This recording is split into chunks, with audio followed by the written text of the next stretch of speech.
ආයිබෝන් කියලා ඔයාලා හැම කෙනෙක්ම පිළිගන්නවා ICT ගුරුවරයා YouTube නාලිකාවට. විශ්වය අතමුලක් කරගන්නට තොරතුරු හා සංවේදන තාක්ෂණය අත්‍යවශ්‍ය කාරණාවක් බව ඔබ මම දන්නා කාරණාවක්. ඉතින් තොරතුරු හා සංවේදන තාක්ෂණය හදාරන දූ දරුවනි ඔබ කුමන ශ්‍රේණියක ඉගෙන ගත්තා? ඔබට අවශ්‍ය සෑම පාඩමක්ම එකම නාලිකාවකින් ඔබට ලබා ගන්න පුළුවන්. ඒ නරඹන්න පුළුවන්. ඒ ඔබේම ICT ගුරුවරයා YouTube නාලිකාවයි. ඒහා එක්වන්න ඔබගේ ජයග්‍රහණය තහවුරු කරගන්න, අභියෝග ජය ගන්න ඔබට සුබ පතනවා. අද මම අරන් එන වීඩියෝ එක ආදරණීය ගුරු භවතුන්ට ගොඩාක් වැදගත් වෙන වීඩියෝ එකක්. කොවිඩ් වසංගතය හමුවේ අපේ අධ්‍යාපන ක්‍රියාවලියම ඔන්ලයින් තාක්ෂණය ඔස්සේ මේ දිනවල සිදු කරන බව ඔබත් මමත් දන්නා කරුණක්. ඉතින් සිසුන්ට ඔන්ලයින් ක්‍රමයටම ප්‍රශ්න පත්‍රයක් ලබා දෙන්න පුළුවන් නම් ඒක ගොඩක් වැදගත් වෙනවා. මොකද ළමයි ඉතාමත් ආසාවෙන් ඔන්ලයින් පේපර් වලට උත්තර සපයනවා. ඉතින් අද මම ඔයාලට කියලා දෙන්න යන්නේ ගුරුවරු විදිහට ඔන්ලයින් පේපර් එකක් ඉතාම සරලව හදාගන්නේ කොහොමද කියන දේ. ඉතින් අපට පුළුවන් MCQ Paper හදන්න පුළුවන්. ඒ වගේම අපට පුළුවන් ව්‍යුහගත රචනා පේපර් හදන්න පුළුවන් මේ ඔන්ලයින් ක්‍රමයටම. එතකොට සිසුන්ට ඔන්ලයින්ම මේ ප්‍රශ්න පත්‍ර සඳහා පිළිතුරු සපයන්න පුළුවන්.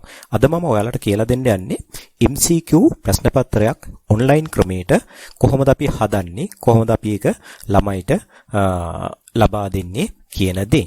ඉතින් පියවර නිවැරදිවම ඔබ හඳුනා ගන්න මම ඉතාම සරලව කියලා දෙනවා. ඉතින් මේක ඔබට පුළුවන් ඔබේ ස්මාර්ට් ෆෝන් එකකින් හදන්නත් පුළුවන්. ඒ වගේම PC එකකින් හදන්නත් පුළුවන්. ඉතින් මේ ක්‍රම දෙකටම ඔබට හදන්න පුළුවන් ඉතාම සරලව හදන්න පුළුවන්.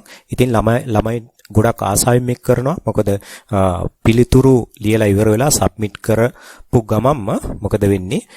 පිළිතුරු හරි වැරදි බලා ගන්න පුළුවන්, ලකුණු ප්‍රමාණය බලා ගන්න පුළුවන්. ඒ නිසා ගොඩක් සාර්ථකව අධ්‍යාපන කටයුතු කරන්න පුළුවන් ක්‍රමයක් තමයි මේ ඔන්ලයින් පේපර්. මම ඔබට ඒ පිළිබඳව අද සරලවම කියලා දෙනවා. ඉතින් මම හිතනවා ඔබට මේක ඉතාමත් පහසුවෙන් නිර්මාණය කරගන්න පුළුවන් වෙයි කියලා. අපි යමු Google එකට ගිහින් ඔයාලා සර්ච් කරන්න ඕනි. සර්ච් බාර් එකේ ඔයාලා ටයිප් කරන්න Google form කියලා ටයිප් කරන්න. Google Forms. Google Forms කියලා මෙහෙම සර්ච් කරන්න ඔයාලා. සර්ච් කරාට පස්සේ මෙන්න මෙතන එනවා මේ Google Form free online කියන මෙන්න මේ පළවෙනි ඔප්ෂන් එක ඔයාලා ක්ලික් කරන්න. මේක ක්ලික් කරාට පස්සේ ඔබට මෙන්න මේ වගේ ඉන්ටර්ෆේස් එකක් දකින්න පුළුවන් වෙනවා. මේකේ ඔප්ෂන් දෙකක් තියෙනවා. ඔබ මෙතනින් තෝරාගන්න මේ බිස්නස් එක නෙමෙයි. ඔබ තෝරාගන්න මේ පර්සනල් කියන එක. මෙන්න මේ go to Google Form කියන එක ඔබ ක්ලික් කරන්න. මේක ක්ලික් කරාම ඔබට මෙන්න මේ වගේ ඔප්ෂන් එකක් එනවා. ඔබට මෙතන ටෙම්ප්ලේට් ගොඩක් තියෙනවා. නමුත් මම ඔබට පළවෙනිට මම කියන්නේ මෙන්න මේ blank කියන ඔප්ෂන් එක ඔබ select කරගන්න. blank කියන ඔප්ෂන් එක select කරාම ඔබට මෙන්න මේ වගේ ඉන්ටර්ෆේස් එකක් එනවා. ඔබට මෙතනින් පුළුවන් මෙතන ඉඳලා ඉස්සරහට ඔබට පුළුවන් අරන් යන්න පුළුවන් ඔබේ පේපර් එක නිර්මාණය කරගෙන යන්න පුළුවන් මෙතනින් ඉදිරියට. ඉතින් ඔබට පුළුවන් ඔබේ පේපර් එකට අදාළ මෙතන මාතෘකාවක් අදාළ නම් අදාළව සිංහලෙන් හෝ ඉංග්‍රීසි වලින් හෝ තමිල් වලින් අපට කැමති භාෂාවකින් මෙතන ටයිප් කරන්න පුළුවන්. මම මෙතන ටයිප් කරනවා මගේ පේපර් එකට අදාළ මාතෘකාවක්. මම තොරතුරු හා සංනිවේදන තාක්ෂණය කියලා මෙතනින් ටයිප් කරනවා. ඊට පස්සේ ඔබට දෙන්න පුළුවන් මෙතන ඩිස්ක්‍රිප්ෂන් එකක් ඕනේ නම් ටයිප් කරන්න පුළුවන් මේ ප්‍රශ්න පත්‍රයට අදාළ. මම මෙතනින් තියෙනවා සියලුම ප්‍රශ්නවලට නැත්නම් ප්‍රශ්න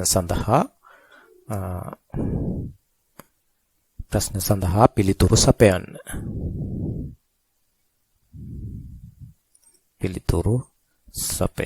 මේ වගේ ඔබට කැමැති ආකාරයකට ටයිප් කරන්න පුළුවන් වෙනවා. ඊට පස්සේ ඔබට පුළුවන් මෙන්න මෙතන මේ පල්ලෙහා තියෙනවා මේ question අපට මෙතන දාන්න පුළුවන්. ඉතින් මේ උඩ ඔබ ක්ලික් කරාම ඔබට මෙන්න මෙතන මේ ස්ථානයේ ඔබට පුළුවන් ප්‍රශ්නය ටයිප් කරන්න.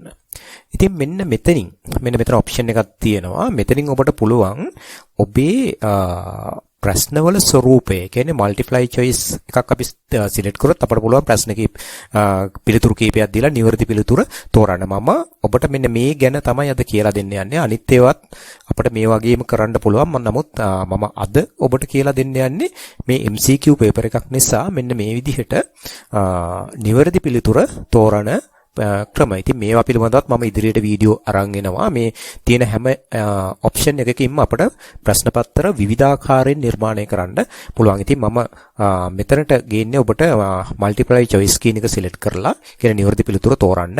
ඒ විදිහට තමයි ඔබට මම අද කියලා දෙන්න යන්නේ. ඉතින් ඔබට පුළුවන් මෙතන ප්‍රශ්නයක් ඕන නම් ටයිප් කරන්න පුළුවන්. ඔබට අදාළ ප්‍රශ්නය මෙතන ටයිප් කරන්න. මම උදාහරණයක් වශයෙන් මම ප්‍රශ්නයක් මෙතන ටයිප් කරනවා. මම මෙතන දානවා ආදාන උපක්‍රමය තෝරන්න. ආදාන උපක්‍රමය තෝරන්න. මම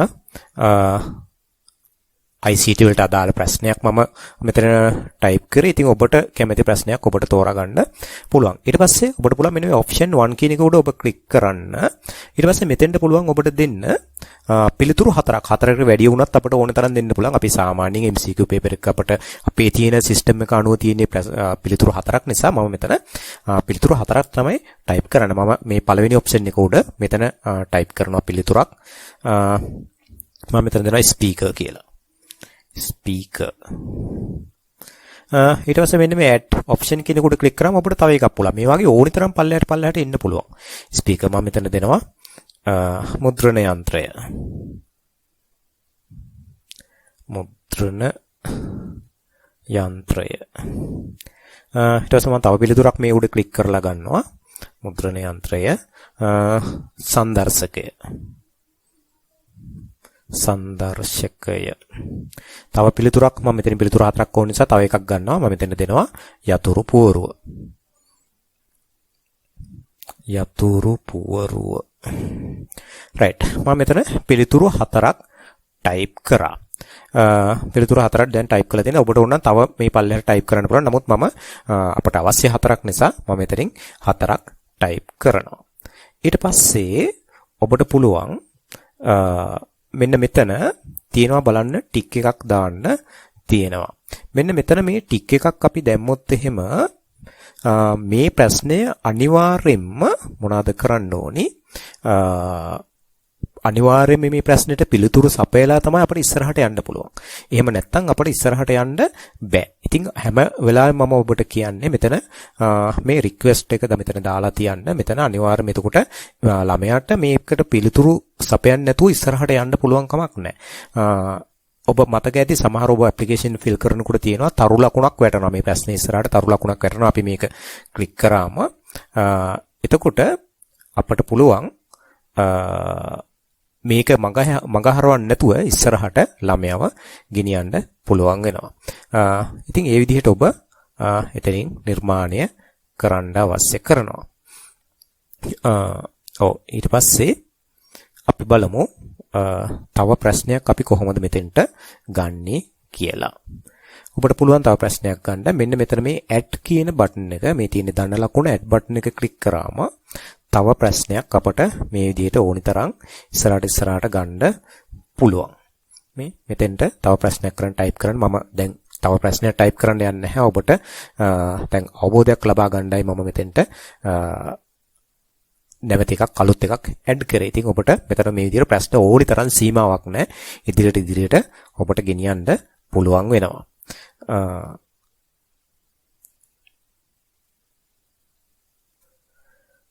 ඊළඟට මම ඔබට කියලා දෙනවා කොහොමද අපි නිවැරදි පිළිතුර සිලෙක්ට් කරලා දෙන්නේ. අනිත් ඒවට ටික් එකක් දැම්මොත් වැරදි වැටෙන්නත් නිවැරදි පිළිතුරට ටික් එකක් දැම්මොත් පොයින්ට් ගාණක් වැටෙන්නත් කොහොමද ඒක හදන්නේ කියලා මම දැන් ඔබට ඊළඟට කියලා දෙන්න යනවා. ඉතින් ඔබ යන්න මෙන්න මෙතන තියෙනවා settings. මේ තියෙන්නේ. මේ උඩ තියෙනවා මේ settings mark එක. මෙතන settings වලට ගියාම ඔබට එනවා මෙන්න මේ වගේ option එකක්. මෙතනින් ඔබ මෙන්න මේ quiz කියන එකට යන්න. මෙතන quiz කියන එකට ගිහින් මෙන්න මෙතන mark this a quiz කියන එකට ඔබ මෙතන ටික් එකක් දාන්න. ටික් එකක් දාලා මෙතනින් ඔබ save කරන්න. save කරාට පස්සේ ඔබට මෙන්න මෙතන වැටෙනවා මේ බලන්න option එකක් answer key කියලා. මේක ක්ලික් කරන්න. මේක ක්ලික් කරාම දැන් ඔබට පුළුවන් මෙතනින් ටික් එකක් දාන්න නිවැරදි පිළිතුරට. මගේ නිවැරදි පිළිතුර තමයි මේ 4 වෙනි පිළිතුර. ඒ නිසා මම මෙතනට ටික් එකක් දාලා තියෙනවා. ඔබට මේ හැම එකකටම ටික් දාන්න පුළුවන්. එහෙම දාන්න එපා. එතකොට ළමයා කොමන පිළිතුර ක්ලික් කරත් හරි කියලා තමයි වැටෙන්නේ. නමුත් අපි හරි පිළිතුර විතරයි අපි මෙතන සිලෙක්ට් කරලා දෙන්නේ. සිලෙක්ට් කරාම අනිත් ඒවාට ළමයා ටික් කරත් ඒක වැරද්දක් විදිහට තමයි වැටෙන්නේ. ඊට පස්සේ ඔබට පුළුවන් මෙන්න මෙතනින් මේ ප්‍රශ්නෙට අදාළ ලකුණු ගාණක් ඔබට දෙන්න පුළුවන්. මම එකක් දෙනවා මෙතනින්. ඔබට කැමති ගාණක් මෙතනින් සිලෙක්ට් කරන්න පුළුවන්. සිලෙක්ට් කරලා මෙතනින් ඩන් කරන්න. ඊට පස්සේ මේක මේ විදිහට ඇක්ටිව් වෙනවා. ඉතින් ඔබට දැන් මේ ප්‍රශ්නේ සම්පූර්ණයෙන්ම අපි හදලා ඉවරයි. මේ විදිහට අපිට හදා ගන්න පුළුවන්. ඔබට ඕන නම් ඉමේජ් ඒවා මේකට ඉන්සර්ට් කරගන්නත් පුළුවන් ඕන නම්. ඔබ අවශ්‍ය නම් පින්තූරයක් දාලා ඒ ආශ්‍රයෙන් මේ ප්‍රශ්නේ අහනවා නම් මෙතනින් මෙන්න මේ ඉමේජ් එකක් අපට ඉන්සර්ට් කරගන්න පුළුවන්. මම ඒකත් කරලා පෙන්නන්නම්. මෙන්න මේ අයිකන් එක උඩ ක්ලික් කරාම අපි යනවා මෙන්න මෙතනට. ඉතින් ඔබට මේ ඔප්ෂන් එකට ගියායින් පස්සේ මෙතනින් ඔබ හැම වෙලාවෙම මේ අප්ලෝඩ් කියන එක අයිකන් එක සිලෙක්ට් කරන්න. මෙන්න මෙතනින් ඊට පස්සේ ඔබ බ්‍රවුසර් කියන එකට යන්න. බ්‍රවුසර් කියන එකට ගියාම ඔබට ඔබේ කම්පියුටරේ හෝ ෆෝන් එකේ ඉමේජ් එකක් අපිට තෝරා ගන්න පුළුවන්. මම මෙතනින් sample image එකක් මෙතනින් select කරලා මෙතනින් open කරනවා. ඊට පස්සේ මේ image එක මොනවද වෙන්නේ? අපේ ප්‍රශ්න පත්‍රයට මෙතෙන්ට insert වෙනවා. මේ බලන්න. හරිම ලේසියෙන් අපිට කරන්න පුළුවන්. මේ image එක ඇසුරින් අපිට ප්‍රශ්නයක් අහනවා නම් ඉතින් මෙතන මේ ප්‍රශ්නේ තියෙන තැන ඔබට මේ විදිහට අහන්න පුළුවන් මේ ප්‍රශ්නේ. image එක remove කරනවා නම් මෙන්න මේ තිත්ති උඩ click කරලා මෙතනින් remove කරලා ඔබට දාන්න පුළුවන්. ඉතින් මම හිතනවා මේ විදිහට ඔබට ප්‍රශ්න පත්‍රය නිර්මාණය කරගන්න පුළුවන් කියලා. ඉතින් මේකේ අපිට පුළුවන් preview එක බලන්න පුළුවන් මෙන්න මෙතනින්. ප්‍රශ්න පත්‍රය කොහොමද ළමයාට පෙන්වන්නේ කියලා මේ බලන්න preview එක. මෙන්න මේ විදිහට තමයි ඒක ප්‍රශ්න පත්‍රය පෙන්වන්නේ. අපිට පුළුවන් මේ බලන්න ඔබට මම අර කලින් කිව්වා වගේ මෙතන මේ ප්‍රශ්නේ ඉස්සරහා මේ තරු ලකුණක් කැඩලා තියෙනවා රතු පාටට. ඉතින් මේවට අනිවාර්යයෙන්ම අපි පිළිතුරක් සැපෙුවේ නැත්නම් අපිට ඉස්සරහට යන්න බෑ. ඒ කියන්නේ සබ්මිට් කරන්න දෙන්නේ නෑ යා. මේ සබ්මිට් බටන් එකත් මේ විදිහට තමයි අපිට ළමයාට පෙන්වන්නේ. දැන් මම මෙතන මුකුත් කරන්න නැතුව මෙතන සබ්මිට් කරන්න ගියොත් මේ බලන්න සබ්මිට් වෙන්නේ නැහැ. මේ මෙතන අනිවාර්යයෙන්ම මේකට පිළිතුරක් දීලා තමයි ඉස්සරහට යන්න ඕනේ. ඒ නිසා මෙතන මම ටික් එකක් දානවා මේ හරියකට මෙහෙම පිළිතුරක් දුන්නාම ඊට පස්සේ අපිට මේක සබ්මිට් කරන්න පුළුවන්. මේ විදිහට මෙතනත් එකක් තියෙන නිසා මේකටත් මම මෙතන ටික් එකක් දාලා සබ්මිට් කරනවා. දැන් මේක සබ්මිට් වෙලා තියෙන්නේ. එතකොට ළමයාටම පුළුවන් මේකේ මාක් එක බලා ගන්න පුළුවන්. නමුත් මේක දැන් මේ එක්සැම්පල් එකක් මෙතන මේ ප්‍රීවිව් එක නිසා හරියට වෙන්නේ නැහැ. නමුත් ඇත්තටම අපි වෙන කෙනෙක් මේක ක්ලික් කරොත් එහෙම එයාට බලා ගන්න පුළුවන් වෙනවා මාක්. මෙතන ඇවිල්ලා තියෙනවා මේ බලන්න මාක් එක එක්සැම්පල් එකක් වුණත් එතන දීලා තියෙනවා අපට මේ විදිහට අපට බලා ගන්න පුළුවන් වෙනවා. තව මේකේ පොඩි settings ටිකක් අපට හදා ගන්න පුළුවන්. මම ඒකත් ඔබට කියලා දෙනවා. මෙතනින් ඔබට පුළුවන් ඔබට අවශ්‍ය නම් මෙන්න මෙතන option එකක් තියෙනවා. මෙතනින් ගිහින් theme එක එහෙම වෙනස් කරගන්න පුළුවන්. මේ themes color එක එහෙම මෙතනින් change කරගන්න පුළුවන් මේ විදිහට. මේ වෙනස් කරගන්න පුළුවන්. ඒ විතරක් නෙමෙයි ඔබට පුළුවන් මෙතන header picture එකක් උනත් insert කරන්න. මම picture එකක් මෙන්න මෙතනින් මේ තියෙන්නේ choice image කියන එක select කරලා මෙතනින් එයාලා default දීලා තියෙනවා.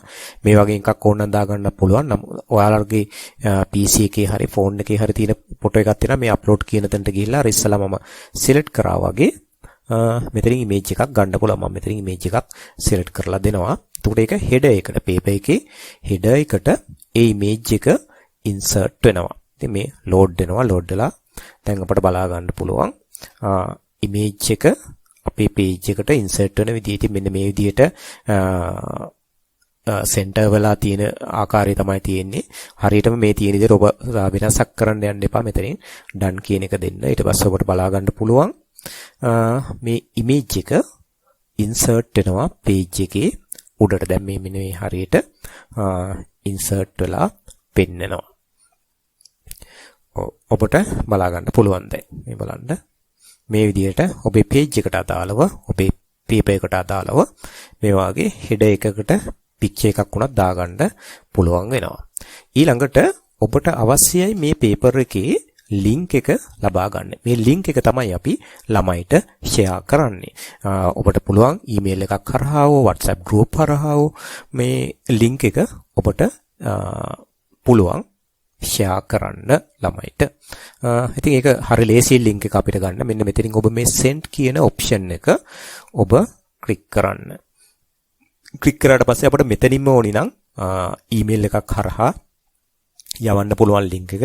මෙන්න මෙතන තියෙනවා icon එකක් මේ බලන්න. මෙන්න මේ icon එක ඔබ click කරන්න. එතකොට මේ අදාළ link එක තමයි මෙතනින් මේ පෙන්වන්නේ. ඉතින් මෙන්න මෙතන tick එකක් දාන්න මේ link එක short කරලා අපිට දෙනවා.